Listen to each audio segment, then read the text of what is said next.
Hello viewers, আশা করছি সবাই ভালো আছেন। আজ আমি আপনাদের জন্য পারফেক্ট ক্রাউন ড্রামার 11তম এপিসোডের গল্প নিয়ে এসেছি। তো চলুন শুরু করা যাক। এই পর্বের শুরুতে আমরা ইয়ানকে দেখি, ও যাচ্ছিল সিংহাসনের দিকে, কারণ ওর উপরে আজকে সিংহাসন হস্তান্তর করার কথা ছিল। কিন্তু প্রাইম মিনিস্টার মিন নাকি ওকে টেক্সট দিয়ে বলেছে কাউন্সিল হলে যাওয়ার জন্য। সেজন্য ও দোকে বলে সিংহাসন কটেজের দিকে যেতে, আরও কাউন্সিল হলের দিকে আসে। এদিকে হিজুয়ের বাড়িতে যাবার জন্য যখন যাচ্ছিল তখনই ও একটা সাউন্ড শুনতে পায়, কাউন্সিল হলে একটা বিস্ফোরণ হয়েছে। দ্রুত ও সেখানে চলে আসে। এখানে এসে দেখতে পায় কাউন্সিল হল আগুনে দাউ দাউ করে পুড়ছে। ও তখন চোখের সামনে দোকে দেখতে পায়। ও দোকে দেখে বলে, দো তুমি এখানে, তাহলে প্রিন্স কোথায়? দো তখন তো অনেকটাই প্যানিক খেয়ে গিয়েছিল। দো বলে, প্রিন্স তো কাউন্সিল হলের ভিতরে।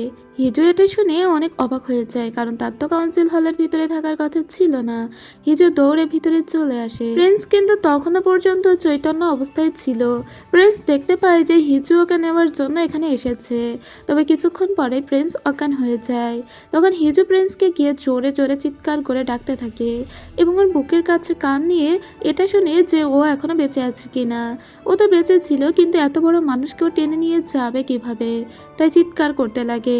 এদিকে তো দেবী মামার কাছে এসেছিল রাজা। এসে অনেক কাঁদতে কাঁদতে বলে যে আগুন লেগে গিয়েছে। দেবী মামা তো তার কটেজের ভিতরেই ছিল, কারণ এখান থেকে বের হওয়া ওর নিষেধ 3 দিনের জন্য। যখন সে নিজে এই ঘটনা জানে অনেকটাই অবাক হয়ে যায়। যাক, ইয়ান এবং হিজুকে বাইরে বের করে নিয়ে আসা হয়েছিল। তবে ইয়ানকে বাড়িতেই চিকিৎসা দেওয়া হচ্ছে, কারণ এই ঘটনা বাহিরে অতটা প্রকাশ করা যাবে না। কিছুক্ষণ পরে এখানে প্রাইম মিনিস্টার মিন চলে আসে এটা দেখার জন্য। যদিও প্রাইম মিনিস্টার মিন এসবের পিছনেই ছিল তা কিন্তু আমরা জানি, হিজু তো জানে না। প্রাইম মিনিস্টার মিন হিজুর উপরে অনেক বেশি চিৎকার চেঁচামেচি করে আর বলে, তুমি ওর ভিতরে কেন গিয়েছিলে? হিজু বলে, আমার স্বামী ওর ভিতরে মরে যাচ্ছে আর তুমি কি বলতে চাও আমি সেখানে না গিয়ে চুপচাপ চলে আসবো? প্রাইম মিনিস্টার মিন বলে, হ্যাঁ তুমি চুপচাপ চলে আসবে, তাকে ওখানে ফেলে রেখে চলে আসবে। এরপরে সিন কাট হয়। আমরা দোকে দেখতে পাই ও প্রচন্ড চিন্তা করছিল। চৈহিয়ন তখন দোয়ের সঙ্গে দেখা করতে আসে। চৈহিয়নের মাথায় একটু লেগেছিল। মিস দো তো অনেক কান্নাকাটি করতে লাগে। এরকম ভাবে কান্না করতে ওকে কখনোই চৈহিয়ন দেখেনি। চৈহিয়ন বলে, আমি তো ঠিক আছি, তুমি এত ভয় কেন পাচ্ছ? ওর তখন মনে পড়ে যখন ভিতরে হিজু ঢুকে গিয়েছিল তখন চৈহিয়ন ওর পিছু পিছু যেতে চাইছিল। ওকে আটকে দিয়েছিল দো, কারণ ও খুব ভয় পাচ্ছিল। চৈহিয়ন বলে, প্রিন্সকে প্রোটেক্ট করাটা আমার দায়িত্ব, আমি এক্ষুনি চলে আসব বলে ও ভিতরে গিয়েছিল আর প্রিন্সকে কাঁধে করে নিয়ে বাইরে বের হয়ে এসেছিল। সে তো তার দায়িত্ব পালন করেছে, কিন্তু এদিকে চিন্তায় মরে যাচ্ছিল দো। দো বলে, আমার সত্যি খুবই চিন্তা হচ্ছিল, না জানে আমি তোমাকে হারিয়ে ফেলি। এইসব শুনে চৈহিয়ান একটু অবাকই হয়, কারণ দো যে চৈহিয়ানকে ভালোবাসে সেটার বহিঃপ্রকাশ ছিল দোর এই অনেক বেশি চিন্তা করাটা। যাই হোক, চৈহিয়ান ওকে এখন কমফোর্ট করে আর বলে, সবাই ভালোই তো আছে। এদিকে হিজু দাঁড়িয়েছিল। ওর জন্য চিন্তা করতে করতে দো এখানে চলে আসলে হিজু আগে জিজ্ঞেস করে যে ইয়ান তখন কাউন্সিল হলে কেন ছিল। মিস দো তখন বলে, আসলে তার সিংহাসনের দিকে যাওয়ার কথা ছিল, কিন্তু প্রাইম মিনিস্টার মিন টেক্সট করে তাকে বলেছিল কাউন্সিল হলে যাবার জন্য। হিজু বলে, কিন্তু প্রাইম মিনিস্টার মিন তখন কাউন্সিল হলে যায়নি, ওখানে তো আর দোষ ছিল না, তাই দো এই ব্যাপারটা জানতে পারে না। যদিও প্রাইম মিনিস্টার মিন তো ওখানে ছিল না। হিজুর মনে মনে এখন অনেক রকমের চিন্তায় ঘুরপাক খাচ্ছে। হিজু আস্তে করে ইয়ানের পাশে এসে বসে আর ইয়ানের দিকে তাকিয়ে কল্পনা করতে লাগে। ও যখন ভিতরে গিয়েছিল তখন অলরেডি ইয়ান অজ্ঞান হয়ে গিয়েছিল। যদি ওই জায়গায় ও নিজে থাকতো তাহলে হয়তো ইয়ান নিজের জীবন বিপন্ন করে ওভাবে ছুটে যেত, যেমনটা ওর সাথে দেখা হওয়ার পর থেকে প্রত্যেকবার করে এসেছে ইয়ান। যতবারই হিজু বিপদে পড়েছে ইয়ান ততবারই ওকে গিয়ে বাঁচিয়েছে। নিজেদের ভিতরের যে ভালোবাসার সম্পর্কটাও শুরু হয়েছে সেটাও হিজু কল্পনা করতে থাকে। যদি আজকে হিজু ওখানে না যেত কি হতো? ইয়ানের কি আরো খারাপ অবস্থা হতো? ইয়ান এখনো পর্যন্ত অজ্ঞান হয়ে আছে, ওর জ্ঞান ফিরছে না। হিজু অনেক কাঁদতে কাঁদতে বলে, তুমি বলেছিলে যে প্যালেসই তোমার জন্য সেফ। আমি জানি না আসলে কোনো জায়গা পৃথিবীতে আছে যা তোমার জন্য সেফ। এদিকে প্রাইম মিনিস্টার মিনকে দেখতে পায়। মিন কিছু একটা চিন্তা করছিল, কারণ তার প্ল্যান ভেস্তে গিয়েছে। এদিকে হিজুকে দেখে হিজু এই পুরো ব্যাপারটা ইনভেস্টিগেট করার জন্য লোকজন নিয়ে এসেছিল। কে বা কারা ওখানে আগুন ধরালো, কারণ কাউন্সিল হলে তো আর এমনি এমনি আগুন ধরতে পারে না, আর সেজন্যই তো হিজুর যত চিন্তা। এরপরে হিজু দেবী মামার সঙ্গে দেখা করতে আসে। দেবী মামার সাথে সাথে জিজ্ঞেস করে এখন ইয়ান কেমন আছে। হিজু বলে, কেন, সে মরে আছে কি বেঁচে আছে সেটা কনফার্ম হওয়ার জন্য জিজ্ঞেস করছেন? কিন্তু না, দেবী মামা সত্যি সত্যি চিন্তা হচ্ছিল, তবে কেউ তো তাকে আমাকে আর বিশ্বাস করছে না। হিজু বলে, শুধুমাত্র এই সিংহাসন হস্তান্তর করার পিছনে যার একটুও মত ছিল না সেটা হলো আপনি। তাই আপনি তার মৃত্যু চাইবেন, এটা স্বাভাবিক। যাই হোক, নিজেকে যদি প্রমাণ করতে চান তাহলে আমার সমস্ত সিসিটিভি ফুটেজ যে রেকর্ড লাগবে সেটা নেওয়ার জন্য আপনি অনুমোদন দিয়ে দিন, তাহলে বুঝবো যে আপনি ইয়ানের ভালো চান। এরপরে এটা বলে ওখান থেকে বাহিরে বের হয়ে আসে। তখনই ও জানতে পারে যে ইয়ানের সঙ্গে দেখা করতে এসেছে প্রাইম মিনিস্টার মিন, তাই ও দৌড়ে সোজা এখানে চলে আসে। অলরেডি কিন্তু মিনকে সন্দেহ করতে শুরু করে দিয়েছে হিজু। মিন না জানি ওর কোনো ক্ষতি করে, এর জন্য মূলত ও দৌড়ে এখানে এসেছিল। ওর এভাবে দৌড়ে আসা দেখে প্রাইম মিনিস্টার মিন বলে, ইয়ানের এখনো পর্যন্ত জ্ঞান ফিরে আসেনি, সেজন্য মূলত আমি ওকে দেখতে এসেছিলাম। ঠিক আছে, ও যেহেতু এভাবে আছে আমি চলে যাচ্ছি। হিজু বলে, ঠিক আছে, আমি তোমাকে বাইরে পর্যন্ত এগিয়ে দিয়ে আসছি। প্রাইম মিনিস্টার মিন যখন বাইরে এসেছিল তখন হিজু ওকে বলে, তোমার হাতে সেই প্রেয়ার বিটসটা দেখতে পাচ্ছি না, তুমি কি আর ক্যাথলিক চার্চে যাও না? মিন তখন বলে, ও আচ্ছা, ওটা আমি খুলে রেখেছি। আপনাদের মনে আছে ওটা খুলে কিন্তু ও নিজের বাবার কবরের কাছে রেখে এসেছিল। যদিও হিজু যে ওকে সন্দেহ করছে তারই একটা হিন্টস দিয়ে দিল, সেটা যদি ওর বুদ্ধি থাকে তাহলে ও বুঝতে পারবে। এরপরে আমরা হিজুর ভাই ভাবিকে দেখতে পাই। ওরা দুজনে একটা রেস্টুরেন্টে বসেছিল, হিজুকে নিয়ে অনেক বেশি চিন্তা করছিল। ইয়ানের কি হয়েছে তাও জানতে পারছে না। তখনই ওরা দুটো মেয়ের কথোপকথন শুনতে পায়। ওরা দুজনের একজন বলে ওঠে যে রাজপ্রাসাদে যে আগুন লেগে গিয়েছে তাতে নাকি প্রিন্স মারা গিয়েছে। এতে হিজুর ভাই এবং হিজুর ভাবি অনেক চিন্তায় পড়ে যায়। হিজুর ভাই সরাসরি হিজুকে কল দিতে লাগে। যদিও ওর ভাই এর আগে অনেকবারই কল দিয়েছিল কিন্তু হিজু একবারও কল রিসিভ করেনি। ওর ভাবিও কল দিতে থাকে, কলটা খালি বেজেই যায় কিন্তু হিজু ওদের কারো ফোনই রিসিভ করে না। হিজু এখন অনেক রকম দোলাচলের ভিতরে ছিল। ইয়ান অসুস্থ, তো ওকেই সমস্ত কিছু ট্যাকেল দিতে হবে, চারিদিকে ওর শত্রু। এদিকে আমরা প্রাইম মিনিস্টার মিনকে দেখতে পাই, তার আজকে কোনো কাজেই মন লাগছিল না, সে চিন্তা করছে কিভাবে কি করা যায়। তো তখন প্রাইম মিনিস্টার মিন দেবী মামার সঙ্গে দেখা করতে আসে। দেবী মামা জানতে চায় ইয়ান কেমন আছে। ও তখন বলে ইয়ানের এখনো জ্ঞান ফেরেনি, আর এটাই হলো সুযোগ, এই সুযোগে আপনি সিংহাসন দখল করুন, রাজতন্ত্রের নাম লেখান। আসলে প্রাইম মিনিস্টার মিনের চিন্তা ভাবনাটা হলো যে যেহেতু এখনো পর্যন্ত প্রিন্স অজ্ঞান, তাই এখন যদি দেবী মামার সামনে আসে আর সিংহাসনটা দখল করে তাহলে সে যদি রাজতন্ত্রের নাম লেখায় তাকে এখান থেকে সরানোটা একটু কঠিনই হবে। যেহেতু রাজা এখনো ছোট এবং প্রিন্স যতদিন সুস্থ ছিল সে রাজার হয়ে কাজ করেছে, প্রিন্স তো এখন একদমই অসুস্থ এবং সে আর রাজার হয়ে কাজ করতে পারবে না। এই মুহূর্তে এই রাজ্যের সমস্ত কাজ সামলানোর জন্য তো কাউকে লাগবে, আর সেটার জন্য দেবী মামাকে তুরপে তাস করতে চাচ্ছে এখন প্রাইম মিনিস্টার মিন। প্রাইম মিনিস্টার মিন বলে, এখন প্রিন্স যে জায়গায় ছিল সেই জায়গায় আপনি নেমে আসুন। দেবী মামা বলে, কিন্তু এটা আমি কেন করব, এটা প্রিন্সের সঙ্গে অন্যায় করা হবে, এটা আমি করতে পারবো না। প্রাইম মিনিস্টার মিন তখন বলে, এটাই আপনাকে করতে হবে, না হলে প্রিন্স যদি একবার জেগে যায় আর সে যদি সামনের দিকে এগিয়ে আসে তাহলে কিন্তু অনেক বড় বিপদ হয়ে যাবে, তখন কেউই বাঁচতে পারবে না। দেবী মামা অনেকটাই চিন্তায় পড়ে গিয়েছিল এসব দোলাচলের ভিতরে। বাহির থেকে দাসীরা চিৎকার করে বলে ওঠে যে প্রিন্স ইয়ান আপনাদের সঙ্গে দেখা করতে এসেছে। তখনই প্রিন্স ইয়ান ভিতরে প্রবেশ করে। সবাই তো অবাক, বেশি অবাক হয়েছিল মূলত প্রাইম মিনিস্টার মিন। এত দ্রুত যে তার জ্ঞান ফিরে এসেছে এটা প্রাইম মিনিস্টার মিন কল্পনাতেও ভাবতে পারেনি। ইয়ান বলে, আপনাদের অনেক বেশি চিন্তা গিয়েছে বোধহয় আমাকে নিয়ে, তো আমি এখন সুস্থ হয়ে আছি, তাই আমাকে নিয়ে একদমই ভাববেন না। এরপরে সিন কাট হয়, আমরা হিজুকে দেখতে পাই। হিজু রাজ্যের কিছু কাজ করছিল, ওর ভাগের কাজটাই করছিল। ঠিক তখনই এখানে মিস দো এসে জানান দেয় যে ইয়ানের জ্ঞান ফিরে এসেছে। জয়হান খুব খুশি হলেও স্তব্ধ মেরে গিয়েছিল হিজু, কারণ ও আসলে এটা আনএক্সপেক্টেডলি শুনছে। সমস্ত কাজকর্ম ফেলে দৌড়ে চলে যাচ্ছিল, আর তখনই ইয়ানোকে একটা ঝোপের আড়াল থেকে ধরে নেয়। মূলত ইয়ান এই পথ দিয়ে যাচ্ছিল, ধরেই ওকে জড়িয়ে নেয়। এবার হিজু অনেকটাই শকড হয়ে গিয়েছিল। ইয়ান ওকে বলে, তুমি কেন আমাকে বাঁচানোর জন্য ওই আগুনের ভিতরে গিয়েছিলে? হিজু বলে, তো কি করব, তোমাকে মরতে দেখবো? এটা বলে ও অনেক বেশি কান্না করতে লাগে, অনেক জোরে জোরে কাঁদতে লাগে। ইয়ান অনেকটাই অবাক হয়ে যায় হিজুকে এভাবে কাঁদতে দেখে। ও কখনো হয়তো ভাবেনি যে এভাবেও হিজু কখনো কাঁদতে পারে। যাই হোক, হিজু অনেক কান্নাকাটি শেষে পরে ওরা ফিরে আসে। প্রাইম মিনিস্টার মিনকে দেখে তার তো মাথা পুরোই নষ্ট, যা প্ল্যান করেছিল তার সব ভেস্তে গেল। ইয়ানকে মারতে চেয়েছিল কিন্তু ইয়ান তো বেঁচে গেল।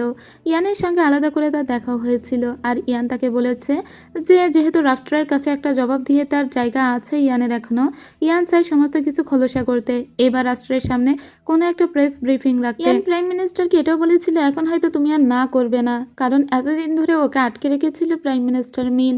প্রাইম মিনিস্টার মিন তখন লর্ড ইনপিয়ংকে একটা কল দিয়ে বলে, এখন সময় এসেছে, কিছুটা ক্ষতি এবার আমাদেরও হবে, তাই আমাদেরও কিছুটা ছাড় দিতে হবে বলে ও এক গ্লাস ওয়াইন পান করে আর তারপরে সেই গ্লাসটাকে ছুঁড়ে ভেঙে ফেলে, কারণ তার ভিতরে ভিতরে প্রচণ্ড ক্রোধ হচ্ছিল এভাবে হেরে গেল। যাই হোক, সিন কাট হয়, আমরা ইয়ান এবং হিজুকে দেখতে পাই, ওরা দুজনে শুয়েছিল, চারিদিকের মানুষটা চিন্তা ভাবনা করছিল আর এরা এখন বেশ মজায় ছিল। হিজু ইয়ানকে জিজ্ঞেস করে, তুমি প্রথমে দেবী মামার ওখানে কেন গিয়েছিলে? ইয়ান তখন বলে, কারণ আমি জানি দেবী মামা এবং প্রাইম মিনিস্টার তারা দুজনেই একসঙ্গে কথা বলছে এবং তারা চাইবে যে দেবী মামাকে রাজতন্ত্রের নাম লেখাতে, সেজন্যই জানান দিতে গিয়েছিলাম যে আমি বেঁচে আছি। হিজু তখন বলে, তুমি কি প্রাইম মিনিস্টার মিনকে বিশ্বাস করো? ইয়ান তখন বলে, হঠাৎ করে এই কথা কেন জিজ্ঞেস করছো? ওকে বিশ্বাস? আসলে মাঝে মাঝে আমার মনে হয় যে ঘুষি মেরে ওর নাকটা ফাটিয়ে দিই, কিন্তু দিন শেষে আমি আবার ওকেই বিশ্বাস করি, আমি ওকে কখনো অবিশ্বাস করতে চাইনি। যতই হোক আমরা একই স্কুলে পড়েছি এবং আমরা বন্ধু। তুমি এসব কেন বলছো? এসব চিন্তা করো না তো, এখন তো আমি ঠিক আছি। এটা বলে ওরা আবার শুয়ে পড়ে, কিন্তু হিজুর চিন্তা যাচ্ছিলই না। পরের দিন দেখতে পাই যে এটা জানাজানি হয়ে গিয়েছে এবং বিভিন্ন মিডিয়া থেকে এটা নিয়ে খবর হচ্ছে। মানুষজন এখনো পর্যন্ত প্রিন্সের উপরে রেগেই আছে। প্রিন্স তখন রাজার সঙ্গে দেখা করতে আসে। রাজা তখন বসে বসে পড়াশোনা করছিল। রাজা প্রিন্সকে আসতে দেখে তো সূর্য ওর কোলে উঠে যায়। প্রথমে তো অনেক হাসে, কিন্তু পরে কাঁদতে কাঁদতে বলে, আমি ভয় পেয়ে গিয়েছিলাম, তুমিও না জানি বাবার মতো যদি মরে যেতে। আসলে ও তো নিজের চোখের সামনে নিজের বাবার মৃত্যু দেখেছে, সেজন্য আঙ্কেলকে কোনোভাবেই হারাতে চায়নি। ইয়ান তখন বলে, আমি তো এখন একদম ভালো আছি, তাই তুমি একদম চিন্তা করো না। যদি কখনো কোনো বিপদ হয় বা তোমার মন খারাপ হয়, তুমি সোজা আমার কাছে চলে আসবে। যদিও এটা আপনি সম্বোধনেই বলা হয়েছিল, কারণ রাজা বলে কথা। যাই হোক, আমি তুমি করে বললাম, কারণ আপনি বলতে কেমন একটা লাগছে। ওকে জড়িয়ে ধরে রাজা আর বলে, ঠিক আছে। এদিকে আমরা দেবী মামাকে দেখতে পাই, তার 3 দিনের যে একটা বাধ্যবাধকতা ছিল সেটা শেষ হয়। তার বাবা তার সঙ্গে দেখা করতে আসে। ও নিজের বাবাকে জানায় যে প্রিন্সের সঙ্গে যেটা হয়েছে সেটা আসলে অন্যায় হয়েছে। ওর বাবা তখন বলে, এখন আমাদেরকেই সামনে আসতে হবে, কারণ গ্যাস বিস্ফোরণে এই ঘটনাটা ঘটেছে। তখন ওর বাবার দিকে তাকে দেবী মামা বলে, এটা যে গ্যাস বিস্ফোরণে ঘটেছিল তা তুমি কিভাবে জানো? তুমি তো তখন এখানে ছিলে না। কাউন্সিল হলে যে বিস্ফোরণটা ঘটেছে সেটা যে গ্যাস বিস্ফোরণেই হয়েছে সেটা তো একমাত্র কালপিট ছাড়া আর কেউ জানতেও পারে না। তখন দেবী মামার বাবা এবার অনেকটা চুপ হয়ে যায়। দেবী মামা বলে, তার মানে তুমি এসব ঘটিয়েছো নিশ্চয়ই। কিন্তু দেবী মামার বাবা তখন একটাও কথা বলে না। কি বলবে আর মেয়ে? যাই হোক, এখান থেকে দেবী মামা সোজা নিজের রুমে চলে আসে। ওর প্রচণ্ড খারাপ লাগছিল। যাই হোক, মানুষের বিবেক বলেও তো একটা জিনিস আছে। নিজের শরীরে যেসব নোবেল গহনা পরা ছিল সেগুলো সব খুলে ফেলতে শুরু করে। তখন এখানে একজন দাসী আসে আর বলে, দেবী মামা এখন আপনাকে স্টেডি থাকতে হবে। আর সাথে সেই এরুম নামের মেয়েটাকে নিয়ে আসা হয়েছিল। এরুমের দিকে তাকিয়ে দেবী মামা বলে, আমি বোধহয় তোমাকে আর বাঁচাতে পারলাম না, তবে আমি কথা দিচ্ছি পরিবারের সবার সেফটি সেটা আমি নিশ্চিত করব। আর তাই এবার সত্যটা সামনে আসার সময় হয়েছে। দেবী মামা সিদ্ধান্ত নিয়েই নিয়েছে যে এখন সে ইয়ানকে সমস্ত সত্যটা জানিয়ে দিবে। আর যাই হোক, ইয়ানকে একসময় সে ভালোবেসেছিল, এত বড় ক্ষতি তো আর চাইতে পারে না। এদিকেই হিজুকে দেখতে পাই। হিজু এখনো চিন্তা করছে, প্রাইম মিনিস্টার মিনের সঙ্গে কিছু একটা ঝামেলা তো আছেই। যাই হোক, অন্যদিকে ইয়ান এবং দো বসে কাজ করছিল। তখনই এখানে দেবী মামা আসে, তাই এখান থেকে দো চলে যায়। কিন্তু দেবী মামার এই রূপ দেখে তো অবাক হয়ে যায় ইয়ান। দেবী মামা এসেই নিচে বসে পড়ে। ইয়ান তখন বলে, কি করছেন আপনি? উঠে বসুন। কিন্তু তখনও দেবী মামা বলে, আমি তোমার সঙ্গে অনেক বড় অন্যায় করেছি, সেই অন্যায় স্বীকার করতেই এসেছি। তারপরে একটা ফাইল ওর দিকে এগিয়ে দেয়। এরম নামের যে মেয়েটা ওদের বিয়ের দিন ওই পয়জনটা দিয়েছিল, এই কথাটা আগে দেবী মামা বলে। আর বলে, এই মেয়েটাকে দিয়ে সমস্ত কাজ করিয়েছে আমার বাবা লর্ড ইনপিয়ং। ইয়ান তখন বলে, এসব বলে আপনি কি বোঝাতে চাইছেন? দেবী মামা বলে, বোঝাতে চাইছি আমার বাবা তোমাকে হত্যা করতে চেয়েছিল। আর তাছাড়া কাউন্সিল হলের যে ঘটনাটা ঘটে গিয়েছে সেটাও মেবি আমার বাবারই কারসাজি, যদিও আমি এর কোনো প্রমাণ এখনো জানি না। ইয়ান বলে, তো এর মাধ্যমে আপনি কি বোঝাতে চাইছেন? আমি কি আপনাদের শাস্তি দিতে পারি না? আপনি কি এখন ক্ষমা চাইতে এসেছেন? দেবী মামা তখন বলে, আমি কোনো ক্ষমা চাইতে আসিনি, আমি নিজের ভুল স্বীকার করতে এসেছি। আর আমি চাই আমার বাবাকে এবং আমাকে তুমি শাস্তি প্রদান করো, কারণ তুমি এখন থেকে রাজা। আর আমি চাই যে অন্তত ছোট রাজাকে তুমি মাফ করে দিও। এই কথাটা শুনে ইয়ানের খুব অবাক লাগে। ছোট রাজা হলো তার ভাইপো, সে সর্বস্ব দিয়ে তাকে সেবা করতে চেয়েছে এবং তাকে প্রোটেক্ট করতে চেয়েছে, আর এখন কিনা দেবী মামা এসে এভাবে প্রাণ ভিক্ষা চাইছে। ইয়ান বলে, তুমি কি মনে করেছো আমি তোমাদের শাস্তি দিতে পারবো না? আমি অবশ্যই তোমাদের শাস্তি দিতে পারবো, তবে সেই শাস্তি তুমি মাথা পেতে নিতে পারবে তো? দেবী মামা তখন বলে যে অন্যায় হয়েছে তার জন্য যে কোনো শাস্তি সে মাথা পেতে নিতে রাজি। এদিকে আমরা আবার প্রাইম মিনিস্টার মিনকে দেখতে পাই। সে আজকে বন্দুক প্র্যাকটিস করছিল আর তার একজন গার্ডকে বলছিল যে হান্টিং প্রতিযোগিতার আয়োজন করবে সে। তখনই এখানে হিজু পিছন থেকে চলে আসে আর বলে আমি তোমাকে চ্যালেঞ্জ করতে চাই। তো এরপরে সিন আবারও কাট হয় আর আমরা দেখতে পাই ইয়ান এবং দেবী মামার কথা, যেখানে ইয়ান বলছিল এটা কোনো গণতন্ত্র নয়, এটা হলো রাজতন্ত্র। তুমি যে পাপ করেছো তা যদি বাহিরের পৃথিবীতে জানাজানি হয়ে যায় তাহলে ইতিহাসের পাতায় তুমি একটা অনেক বড় মির্জাফর হিসেবে তোমার নাম লেখা থাকবে, এই পরিবারের নাম লেখা থাকবে। যুগ যুগ ধরে মানুষ এই পরিবারকে সিনার পরিবার হিসেবেই জানবে, মানে পাপী পরিবার। তুমি চাইছো যেন আমি রাজার কোনো ক্ষতি না করি, তার জীবন বাঁচাই, তো এত বড় একটা পাপের বোঝা নিজে বইতে পারবে তো? দেবী মামা তখন বলেছিল হ্যাঁ, এটাই তো অনেক বেশি। সন্তানের জন্য একজন মা সবই করতে পারে। সিন কাট হয়ে যায়। আমরা প্রাইম মিনিস্টার মিন এবং হিজুকে দেখতে পাই। হিজু প্রাইম মিনিস্টার মিনকে বলছিল 21 শতকের এই দুনিয়ায় তুমি এখন হান্টিং প্রতিযোগিতার আয়োজন করতে চাও, কিন্তু তাহলে অ্যানিমাল রাইটসের কি হবে? প্রাইম মিনিস্টার মিন তখন বলে এটাকে একটি প্রয়োজনীয় মন্দ হিসেবে ধরে নাও। যখন ক্ষতিকর সত্তা বা প্রাণীদের সংখ্যা বেড়ে যায় তখন আমরা যা গুরুত্বপূর্ণ তা রক্ষা করতে পারি না। হিজু তখন বলে আর সেটা কে নির্ধারণ করে? রাজা? মিন তখন বলে না, রাষ্ট্র। হিজু তখন একটু হাসে আর বলে ও আচ্ছা, বুঝেছি। এরপরে হিজু আর বন্দুকটা উঠায় আর সেটাকে সোজা মিনের দিকে তাক করায়। মিন তো অবাক যে হিজু ওর দিকে বন্দুক তুলেছে। দুজন দুজনের দিকে অনেকক্ষণ তাকিয়ে থাকে, একটাও কথা বলে না কেউ। মিন হিজুর দিকে তাকিয়েছিল আর হিজু মিনের দিকে তাকিয়েছিল। যাই হোক, হিজু বলে যে আমি শুনেছি তুমি নাকি সেই লোকটিকে ধরেছ যে ওই অগ্নিকাণ্ডটা ঘটিয়েছিল। কিছুক্ষণ পরে হিজু নিজের বন্দুকটা নামিয়ে ফেলে আর হাসতে হাসতে বলে তো যাকে তুমি ধরতে পেরেছ সেও কি একটা ক্ষতিকারক সর্তা? এরপরেই সিন কাট হয়ে যায়। এরপরেই হিজু নিজের গাড়িতে করে ফিরতে থাকে। মিনের সাথে যে কথাগুলো হয়েছে তাই নিয়ে চিন্তা করতে থাকে। কিছুক্ষণ পরে দো ওকে কল দিয়ে জানায় যে তারা এখন ইয়ানের প্রাইভেট রেসিডেন্সে আছে আর সেজন্য ওখানে দ্রুত চলে আসে। হিজু আর বলে প্রিন্স কোথায়? তো তখন বলে সে বাইরের ঘরেই আছে। তো এখান থেকেই হিজু চলে আসে আর ওরা চলে যায় কফি খেতে। ইয়ান একা একা বসেছিল আর বিড়ালদের খেলা দেখছিল। হিজু তখন ওখানে চলে আসে আর হিজুকে জড়িয়ে ধরে ইয়ান বলে মাই ডিয়ার ওয়াইফ, মানে ওদের ভিতরের সম্পর্কটা কিন্তু এখন বেশ নর্মাল হয়ে গিয়েছিল। তো ইয়ান হিজুকে বলে ভাবি এসেছিল আমার কাছে সমস্ত কিছু কনফেস করতে।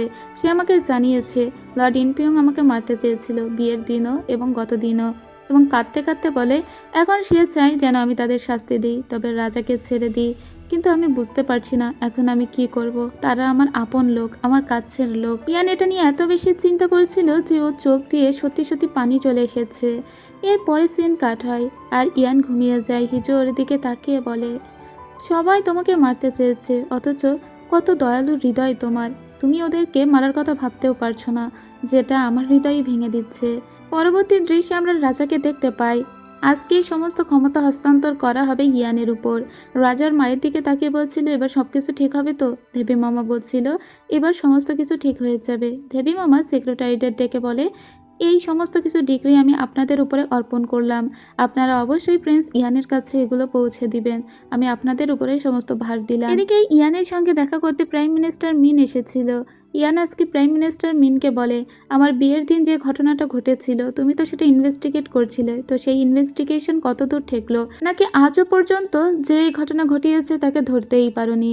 তখন প্রাইম মিনিস্টার মিন কিছু একটা চিন্তা করে আর বলে ধরতে পেরেছি, এই সমস্ত ঘটনা ঘটিয়েছে লর্ড ইনপিয়ং এবং এটা আমি অনেক আগেই আবিষ্কার করতে পেরেছিলাম। ইয়ান তখন বলে কিন্তু তা সত্ত্বেও এই কথা আমার থেকে তুমি লুকিয়েছিলে, কিন্তু কেন? ইয়ানের আরও মনে পড়ে দেবী মামা বলেছিল প্রাইম মিনিস্টার মিনের থেকে একটু সাবধানে থাকতে, কারণ প্রাইম মিনিস্টার মিনই সবার আগে উদ্ধার করেছিল যে তার বাবাই মূলত ইয়ানকে মারতে চেয়েছিল। তা সত্ত্বেও প্রাইম মিনিস্টার মিন সমস্ত ঘটনায় এসে আগে দেবী মামাকে জানিয়েছিল।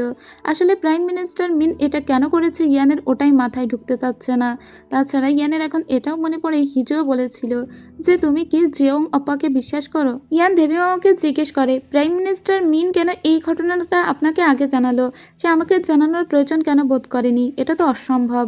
দেবী মামা তখন বলেছিল মানুষ যেটা চায় যদি বেপরোয়াভাবে কোনো কিছু সে চেয়ে থাকে তাহলে সেটা হাসিল করার জন্য অনেক নিচে নামতে পারে। প্রাইম মিনিস্টার মিন তো শুধুমাত্র হিজুকেই চেয়েছিল, হিজুকে পাওয়ার জন্য ওদের ভিতরে ভাঙন ধরাতেই মূলত এই কাজটি সে করেছে। যদিও এটা একদম ডিরেক্টলি বলে না দেবী মামা, কিন্তু ইয়ানকে এটা বুঝে নিতে হয়। ইয়ান চিৎকার করে এখন প্রাইম মিনিস্টার মিনের উপরে যে এত বড় একটা সত্য তুমি চেপে গিয়েছো, আমি হলাম ক্রাউন প্রিন্স, তা সত্ত্বেও তুমি জানাওনি। তখন প্রাইম মিনিস্টার মিনও অনেক চিৎকার করে বলে, তুমি বাচ্চাদের মতো এবার স্বভাবটা বন্ধ করো। তুমি কি জানো না লর্ড ইনপিয়ং রাজার নানা হয়, দেবী মামার বাবা হয়, তো তাদের বিরুদ্ধে যদি আমি কথা বলতাম তাহলে সেটা রাষ্ট্রদ্রোহী কাজ হতো না। ইয়ান তখন বলে, রাষ্ট্রদ্রোহী কাজ? মিন বলে, আমি কেবল আপনাকে প্রোটেক্ট না, আমি সবাইকেই প্রোটেক্ট করতে চাই। যেহেতু রাজা নানা এই কাজ করেছে, এটা আমাকে আলাদাভাবেই বিবেচনা করতে হতো। ইয়ান বুঝে গিয়েছে প্রাইম মিনিস্টার মিন আসলে কোন দিকে খেলছে। যাই হোক, প্রাইম মিনিস্টার মিনকে ও বলে, আমি সমস্তই এখন সবার সামনে আনতে চাই। রাজা হওয়ার পর প্রথম আমি যে কাজটা করতে চাই সেটা হলো রাজতন্ত্রের বিলোপ। আমি চাই না এই রাজতন্ত্র আর টিকে থাকুক এই গণতন্ত্রের যুগে। জনগণের নির্বাচন করবে কে রাজা হবে। কিন্তু মিন এই কথা শুনে বলে, ও সবকিছু পাওয়ার পরে এখন তোমার স্বাধীনতা পাওয়ারও খুব ইচ্ছে হচ্ছে, তাই না? এখন তুমি ফ্রিডমের পিছনে ছুটছো। ইয়ান বলে, এই স্বাধীনতা কি আমার একার? এই স্বাধীনতা তো সবার। আসলে 21 শতকের একটা যুগে রাজতন্ত্র চলতে পারে না। মিন তখন ওখান থেকে বাইরে বের হয়ে আসে। হিজু তখন দেখা করতে ইয়ানের দিকে আসছিল। ইয়ান মাথায় হাত দিয়ে বসে থাকায় হিজু বলে, সে কি কিছু বলেছে? কি হয়েছে? ইয়ান তখন বলে, সমস্ত কিছুই জানতো মিন, কিন্তু তার সত্ত্বেও আমাকেও কোনো কিছুই জানায়নি। হিজু বলে, তুমি যেটা টেস্ট করতে চেয়েছিলে সেটা কি পেরেছো? ইয়ান বলে, না। যাই হোক, এরপরে ইয়ান বলে, এখন আমি লর্ড ইনপিয়ংকে অ্যারেস্ট করব। লর্ড ইনপিয়ং এর বাড়িতে পুলিশ গিয়ে লর্ড ইনপিয়ংকে অ্যারেস্ট করে। লর্ড ইনপিয়ং এর করার কিছুই ছিল না, তার সমস্ত কিছু সামনে এসে গিয়েছে, সো তাকে তো ধরা দিতেই হতো। তাছাড়া এরুম নামে সেই মেয়েটা, যে মেয়েটা এই কাজগুলো ঘটিয়েছে, সেই মেয়েটাকেও অ্যারেস্ট করা হয়েছিল। এই নিউজগুলো টিভিতে বসে বসে দেবী মামা দেখছিল। নিজেই মেয়ে হয়ে বাবার এত বড় সর্বনাশ করলো, যদিও মানুষ বিবেকের কাছে আগে বাধা। যত আপনজনই হোক, এখান থেকে দেবী মামা যে সিদ্ধান্তটা নিয়েছে সেটা সব থেকে সঠিক সিদ্ধান্ত ছিল। তখনই রাজা দেবী মামার কাছে আসে আর বলে, এখন থেকে সবকিছু ঠিক হয়ে যাবে তো? আমি তো রাজত্ব ছেড়ে দিয়েছি এবং সেই জন্য হালকা হয়েছে। দেবী মামা তখন বলে, যদি কোনোদিন তুমি ভয় পাও তাহলে আগে তোমার আঙ্কেলের কাছে যাবে, ঠিক আছে? মনে থাকবে তো? সিন কাট হয়, আমরা ইয়ানকে দেখতে পাই। সে দেবী মামার বাবার সঙ্গে দেখা করতে এসেছিল। তবে এখানে প্রথমে লর্ড ইনপিয়ং বলতে শুরু করে, যা কিছু হয়েছে তা একটা মিসআন্ডারস্ট্যান্ডিং, তো আপনি আমাকে এভাবে অ্যারেস্ট করতে পারেন না। কিন্তু ইয়ান তখন বলে, আপনি নিজের মুখটা একটু বন্ধ রাখুন। আপনার মেয়ের সমস্ত ঘটনা আমার কাছে জানিয়ে দিয়েছে, তো এখন আপনি কি বলতে চান? সমস্ত প্রমাণ থাকার পরেও আমি কোনো স্টেপ নিব না? লর্ড ইনপিয়ং বলে, আমি তো রাজার নানা হই, তো আপনি এভাবে আমার সঙ্গে ব্যবহার করতে পারেন না। তখন আবারও ইয়ান বলে, আপনাকে বলেছি না আপনার মুখটা একটু বন্ধ রাখবে? যেখানে দেবী মামাই আমাকে পুরোটা জানিয়ে দিয়েছে সেখানে আপনার তো আর বলার কিছু থাকে না। এতেই ওই লোক অনেকটা অবাক হয়। ইয়ান আরও বলে, এখন কত গভীরভাবে আপনি প্রায়শ্চিত্ত করবেন তার উপরেই ডিপেন্ড করছে ওরা কতটা শাস্তি পাবে। এটা বলে ওখান থেকে চলে আসে। এরপরে কাউন্সিল হলের দৃশ্য দেখতে পাই। আজকে প্রাইম মিনিস্টার মিন সমস্ত মন্ত্রীদের নিয়ে কাউন্সিল হল ডেকেছিল। সবাইকে অলরেডি জানিয়ে দিয়েছে যে ইয়ান চাই এই রাজতন্ত্র যাতে বিলোপ হয়ে যায়। এই কথা শুনে তো সবাই এর বিপক্ষে কথা বলতে থাকে, কারণ একটা সিস্টেমের ভিতরে চলছে এই দেশ। এখন যদি হুট করে সিস্টেম ভেঙে যায় তাতে তো সবার অনেক বেশি লোকসান হবে। এনারা যে মন্ত্রী পদে আছে সেই সব মন্ত্রী পদ থেকে সরেও যেতে হবে। সমস্ত কিছু নতুন করে নিয়ম শৃঙ্খলার ভিতর দিয়ে গড়ে উঠবে। তাছাড়া কত ট্যাক্স, এটা ওটা অনেক ব্যাপারই তো রাষ্ট্রের থাকে। এসব নিয়ে ওনারা বলে যে এটা হতেই পারে না। প্রিন্স ইয়ান তার ইচ্ছা মতো তো এই সমস্ত কিছুকে বানচাল করে দিতে পারে না। তখন প্রাইম মিনিস্টার মিন বলে, হ্যাঁ, এটাই আমাদের প্রিন্স ইয়ানকে বোঝাতে হবে এবং সে যেটা চাই তার বিপক্ষে দাঁড়াতে হবে এবং এটাকে বন্ধ করতে হবে বলে কাউন্সিল বোর্ড থেকে নিচে নেমে আসে। দেখে হিজু ওর জন্য অপেক্ষা করছে। তো হিজু প্রথমে প্রাইম মিনিস্টার মিনকে বলে, আমি শুনেছি আমাদের বিয়ের দিন যে ঘটনা ঘটেছিল সেটা তুমি অনেক আগে থেকেই জানতে, তারপরেও আমাদেরকে জানাওনি, কিন্তু কেন?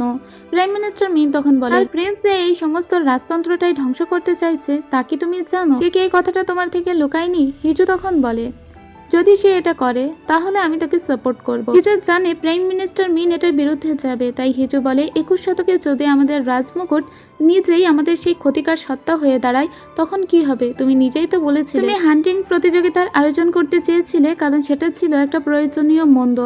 যখন ক্ষতিকার সত্তা বা প্রাণীদের সংখ্যা বেড়ে যায়, তখন যা গুরুত্বপূর্ণ তা আমরা রক্ষা করতে পারি না। তো 21 শতকের এই দুনিয়ায় সে রাজমুকুট নিজেই একটা ক্ষতিকার সত্তা হয়ে দাঁড়িয়েছে, তো তাহলে কেন এটা বিলোপ করা যাবে না? সাথে হিজু প্রাইম মিনিস্টার মিনকে এটাও বলে, শেষ পর্যন্ত বোধহয় আমরা শত্রুতে পরিণত হলাম। এই কথা বলে হিজু খুব ভালোভাবেই বুঝিয়ে দিল যে ইয়ান যেটাই করুক ও সবসময় ইয়ানকে সাপোর্ট করবে, এবং হিজু যে ইয়ানকে কতটা ভালোবাসে সেটাও খুব ভালো করে প্রাইম মিনিস্টার মিনের সামনে বুঝিয়ে দিল। ইয়ান যাই করুক না কেন, হিজু সবসময় ইয়ানের সাথেই আছে।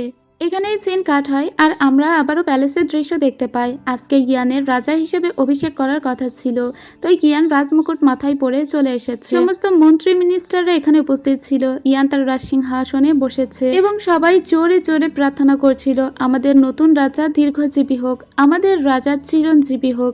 এভাবেই তার জন্য প্রার্থনা করছিল। আর এই প্রার্থনার ভিতর দিয়ে 11 নম্বর এপিসোডের গল্প শেষ হয়। তো ফাইনালি রাজা হয়েছে ইয়ান। দেখা যাক পরের পর্বে কি হয়। তো 12তম এপিসোডই এর লাস্ট এপিসোড। আই হোপ এই ড্রামার এন্ডিংটা খুব ভালোভাবেই দেওয়া হবে।